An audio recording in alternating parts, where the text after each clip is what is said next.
আপনি আগস্ট মাসের 5 তারিখে বলবেন এটা 36শে জুলাই। আরে আমরা এই বাংলাদেশে এমন কিছু একটা করেছি যার জন্য আগস্ট মাসের নাম পরিবর্তন হয়েছে। ভালো কথা, এই মাসের নাম আপনি নাহিদ মাস দিয়ে দেন, মাহফুজ মাস দিয়ে দেন, ইনুস মাস দিয়ে দেন, আমাদের কোনো আপত্তি নাই। ইনুস মাস 36 তারিখে, মানে এখন থেকে বললেন জুলাই মাস বাদ, জুলাই এবং আগস্ট এই দুটো মাস মিলিয়ে আমাদের হবে ইনুস মাস। ইনুস মাস পার্ট 1 36 তারিখ পর্যন্ত, আর ইনুস মাস পার্ট 2 সেটা আগস্টের বাকি দিন হবে, সেই দিন হবে কত 25 দিনের ইনুস মাস হবে। আপনি করে দেন, আপনি তো এত কিছু সংস্কার করতেছেন, একটা ইনুস মাস করে দেন। ঘোষণাপত্র আসবে সরকারের পক্ষ থেকে, ঘোষণা দেওয়া হচ্ছে কাল দেবে। প্রশ্ন হলো সেটাতে সরকারের পক্ষ থেকে বলা হয়েছে বিএনপি, জামাত এবং এনসিপির কাছ থেকে মতামত নেওয়া হয়েছে, এবং গতকালকেও মানবজমিন রিপোর্ট করছে যে এখানে অন্য যে রাজনৈতিক দলগুলো আছে, অন্য যে স্টেক হোল্ডার আছে, তাদের কারো ওইভাবে মতামত নেওয়া হয়নি, কাউকে বলা হয় নাই। তো এইটা এবং সাথে যুক্ত হচ্ছে যে আগামীকালকে তারা যে করবে, ঘোষণাপত্র করবে, সেই অনুষ্ঠানের জন্য সরকার মানুষের অ্যারেঞ্জমেন্ট করছে। মূল ব্যাপারটা হলো কি, আজিজ ভাই তো অনেক কথা বলে দিচ্ছেন, এখন আমি আসলে ওই কথাগুলো বলতে চেয়েছিলাম, এখন নতুন করে কি বলবো। এখানে এই আজিজ ভাইয়ের বয়স কত বছর এখন? 71 বছর বয়স। তো এখন ওই তো পাকিস্তানের লোক। এখন মূল ব্যাপারটা হলো যে নিজের চোখে দেখছি, আপনারা কইলে বিশ্বাস করবেন না। আমরাও দেখছি বেশি ডিফারেন্স কম দেখছি, এখন কম দেখছি, বাট মনে আছে সবকিছু। তারা যুদ্ধ করছে, আমরা হয়তো যুদ্ধ করতে পারিনি। তো এখন দেখেন, সে কথা বলতে গিয়ে সে এখন এই সময়ের সবচেয়ে জনপ্রিয় টক শোয়ের লোক। আমিও একসময় জনপ্রিয় ছিলাম, কিন্তু সে এখনো জনপ্রিয় না। কিন্তু সে যেভাবে টু দি পয়েন্টে খোঁচা দিয়ে কথা বলে, তো ওইভাবে আমি পারি না। লোকজন আমাকে বলে যে আপনি এত কৌশলে কথাবার্তা বলেন, দেখেন তো আমাদের আজিজ স্যার কত সুন্দর করে টু দি পয়েন্টে, যারে প্যারাক ঢুকানো দরকার ঠিকমতো প্যারাক ঢুকে দেয়, যাকে সুই ঢুকানো দরকার এমনভাবে খুঁচাইতে থাকে, ওর আব্বা করে ডাকা ছাড়া কোনো উপায় নাই।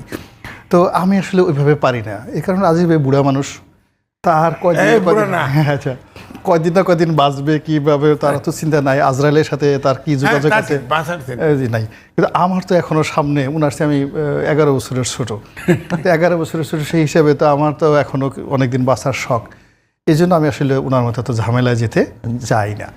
যদি ওনার মতো আমার বয়স হতো, আমি ওনার মতোই এইভাবে বলতাম। আজকের যে বিষয়টা হলো যে এই যে ঘোষণাপত্র যা কিছু হচ্ছে, এটা কেন জানি আমার মধ্যে কোনো আবেগ তৈরি করছে না, আমার মেজাজ গরম হয়ে যাচ্ছে। মানে এই যে একটা ঘোষণাপত্র দেওয়া হচ্ছে, কি হচ্ছে, একটা জিনিস সোজা বাংলায় বুঝেন। বৈশাখ মাসে কালবৈশাখী হয়, জ্যৈষ্ঠ মাসে যদি কোনো ঝড় হয়, সেটাকে কেউ কালবৈশাখী বলবে না। এরকম রাম ছাগল বাংলাদেশে একজনও আছে বলেন তো, যে বৈশাখে মাসে একটা ঝড় আসছে এটাকে কেউ কালবৈশাখী বলবে। এখন আপনি জুলাই সনদ ঘোষণা করবেন, এটা আগস্ট মাসে কেন? আপনি আগস্ট মাসের 5 তারিখে বলবেন এটা 36শে জুলাই। আরে যেখানে সেই রোমান সম্রাট অগাস্টাস সিজার, সে কত আগে এই আগস্ট মাসটা প্রতিষ্ঠিত করে গেছে। পৃথিবীর কত রাজা আসলো, কত বাদশাহ আসলো, কত সম্রাট আসলো, মহাজন আসলো, এই 2000 বছরে বসে 2000 বছর ধরে এই আগস্ট মাসকে পরিবর্তন করতে পারলো না। আর সেই আগস্ট মাসের 5 তারিখে আপনি বলে দিলেন 36শে জুলাই। আপনি কি জুলিয়াস সিজারের আব্বা হয়ে গেছেন? আপনি কি অগাস্টাস সিজারের দাদা হয়ে গেছেন? জুলিয়াস সিজারের ছিল অগাস্টাস সিজারের নানা। তো আপনি কি এত বড় হয়ে গেছেন বাংলাদেশে? আপনি এত বড় কুতুব, এত বড় আবদাল, এত বড় সৈয়দ, একই অবস্থা। আপনি একটা পুরো 2000 বছরের সাহিত্য, সংস্কৃতি, কৃষ্টি, কালচার, ল অ্যান্ড অর্ডারকে আপনি এটা বলে দিলেন না, আমরা এই বাংলাদেশে এমন কিছু একটা করেছি যার জন্য আগস্ট মাসের নাম পরিবর্তন হয়েছে। ভালো কথা, এই মাসের নাম আপনি নাহিদ মাস দিয়ে দেন, মাহফুজ মাস দিয়ে দেন, ইনুস মাস দিয়ে দেন, আমাদের কোনো আপত্তি নাই। ইনুস মাস 36 তারিখে, মানে এখন থেকে বললেন জুলাই মাস বাদ, জুলাই এবং আগস্ট এই দুটো মাস মিলিয়ে আমাদের হবে ইনুস মাস।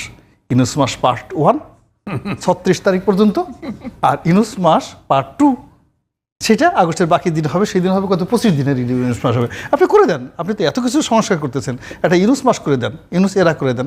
আগে তো এরকম নরজ হতো, এই বিভিন্ন দেশের রাজা বাদশারা তাদের জন্ম, জাপানেও আছে, জাপানে তারা ওই দুটো, একটা হলো খ্রিস্ট ধর্ম অনুযায়ী বা খ্রিস্টান অনুযায়ী তারা খ্রিস্টানেরা পালন করে, আর একটা হলো যে সম্রাট যেদিন ক্ষমতা আসে ওই দিন থেকে তাদের একটা মানে রয়্যাল ক্যালেন্ডার শুরু হয়ে যায়।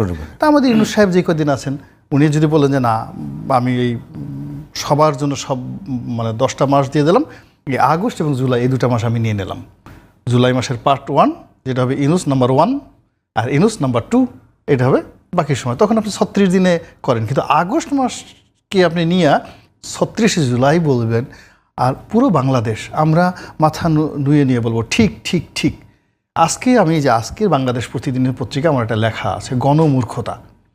মানে মানুষকে যখন আপনি ভয় দেখান, লোভ দেখান, প্রলোভন দেখান, অনেক মানুষ দেখবেন যে বয়স্ক মানুষ ওই খুব মিষ্টি পছন্দ করতো যৌবনে, কিন্তু ডায়াবেটিস, মরে যায় ডায়াবেটিস। ছোটো পোলাপানে এসে দাদা মিষ্টি খাওয়া, দাদা মিষ্টি খাওয়া, তো বুড়া দেখবেন যে সে পোলাপানের মতো আচরণ শুরু করে, সে মিষ্টি নিয়ে বাচ্চা দৌড়ায় আর সে এই বুড়া মানুষ তার পিছিয়ে পিছিয়ে দৌড়ায়। তো এই যে লোভ একটা মানুষকে কি করে দেয়। এখন এই যে আমাদেরকে লোভ দেখানো হচ্ছে, আমাদেরকে ভয় দেখানো হচ্ছে, প্রলোভন দেখানো হচ্ছে, এগুলো দেখিয়ে পুরো জাতিটাকে একটা মূর্খ বানিয়ে ফেলা হচ্ছে, অশিক্ষিত বানিয়ে ফেলা হচ্ছে। আমরা যেন কোনো কিছু বুঝি না। এই এতকাল মানে আমি masters of law from Dhaka university থেকে লতে মাস্টার্স করে একটা ছেলে, আমাকে যদি এখন শিখতে হয় যে সংবিধান কি, এবং এদের কাছ থেকে আলী রিয়াজের কাছ থেকে, সংবিধান আমাকে শিখতে হবে ডক্টর মোহাম্মদ ইউনূসের কাছে, সংবিধান শিখতে হবে এই এখন এদের যারা নামও আমার বলতে ইচ্ছা করে না তাদের কাছ থেকে। আমার এই ক্ষুদ্র জীবন, আমি ওনার মতো না, আমি ন্যাশনাল পলিটিক্সে এমপি নমিনেশন চাওয়া পাওয়া থেকে শুরু করে কতগুলো ইলেকশন করলাম, ঢাকা সিটি কর্পোরেশন ইলেকশন করেছি। তো ইলেকশন এগুলো করার পরে এখন কীভাবে ইলেকশন হবে সেটা আমাকে শিখতে হবে বদিউল আলম মজুমদারের কাছ থেকে, যে এখন পর্যন্ত ইলেকশন ভালো মতো আমার সাথে যদি খালি আমার নির্বাচনী এলাকায় 2 দিন ঘুরে নিয়ে আসি, ও লোক পাগল হয়ে যাবে, ঢাকা শহরে থাকবে না, তারপরের দিন বলবে তাতে আমাকে একটা তাবিজ দাও। এটা কি খুবই জরুরি যে নির্বাচন নিয়ে কাজ করার জন্য নির্বাচন করতে হবে? অবশ্যই নির্বাচন নিয়ে কাজ করার জন্য না, আপনি যদি একাডেমিক কোনো কাজ করেন, একাডেমিক কাজ করার জন্য কি মানে একাডেমিক বাস্তব মাঠের অভিজ্ঞতা খুব জরুরি মনে হয়? খুবই জরুরি, ভীষণ রকম জরুরি। একাডেমিক মানে আপনার যে কোনো একাডেমিক, আপনি একটা জিনিস চিন্তা করেন তো, একটা সময় মনের ঋষিরা পাহাড়ে চলে যেত প্র্যাকটিক্যাল এক্সপিরিয়েন্সের জন্য।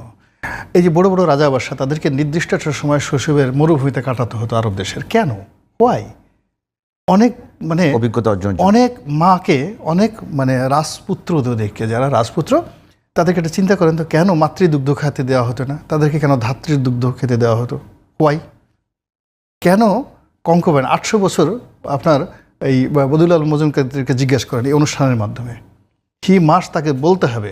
আচ্ছা এসে বলেন তো, 800 বছর অটোম্যানরা সারা দুনিয়া চালালো, এই অটোম্যান বাদশারা কেন নিয়ম করলো যে রাজা দাসীদেরকে বিয়ে করবে, সে কোনো অভিজাত পরিবার থেকে বিয়ে করবে না? হোয়াই? পৃথিবীর যে প্রথম তারা যে মানে আর্মি করলো, রেগুলার আর্মি করলো, সেই মানে এর মধ্যে বেতনভোগ আর্মি তাদের মানে জেনেসারি বাহিনী। পৃথিবীতে আর কেউ কখনো এরকম জেনেসারিদের মতো বাহিনী করেনি। 800 বছর সেই জেনেসারি বাহিনীর কীভাবে হলো? What is the difference between janissary বাহিনী এবং বাংলাদেশ মিলিটারি? এটা আপনি বই পুস্তক দিয়ে হবে না। ওই জেনেসারি পৃথিবীতে এক জায়গাতেই হয়েছে, এই জন্য ওখানে যেতে হবে যে ওখানকার ভৌগোলিক অবস্থার কারণে ওই জেনেসারিরা কেন সেখানে হয়েছে। আমাদের যে ইলেকশন, আমাদের ইলেকশন ভারতের ইলেকশনের সাথে মিলবে না, আমাদের ইলেকশন আমেরিকার ইলেকশনের সাথে মিলবে না, ইংল্যান্ডের ইলেকশনের সাথে মিলবে না। বাংলাদেশের ট্রেডিশন অনুযায়ী আমাদের ইলেকশন। এখন সেই ইলেকশনে যদি আপনার মাঠের অভিজ্ঞতা না থাকে, আপনি সুঙ্গা না ফুকান, বুড়ি না খান, পান জর্দা বিতরণ না করেন, এলাকাতে অমুক ভাইয়ের তমুক দল এগুলো নেখান, পিছন থেকে আপনাকে একদল ধাওয়া দিচ্ছে, আপনি প্রাণ ভয়ে দৌড়াচ্ছেন, এই অভিজ্ঞতা না থাকলে আপনি বই পুস্তক পড়ে, জর্জ ওয়াশিংটনের বই পড়ে, রুশো ভলতিয়ারের বই পড়ে আপনি বাংলাদেশের ইলেকশন সম্পর্কে কিছু করতে পারবেন না।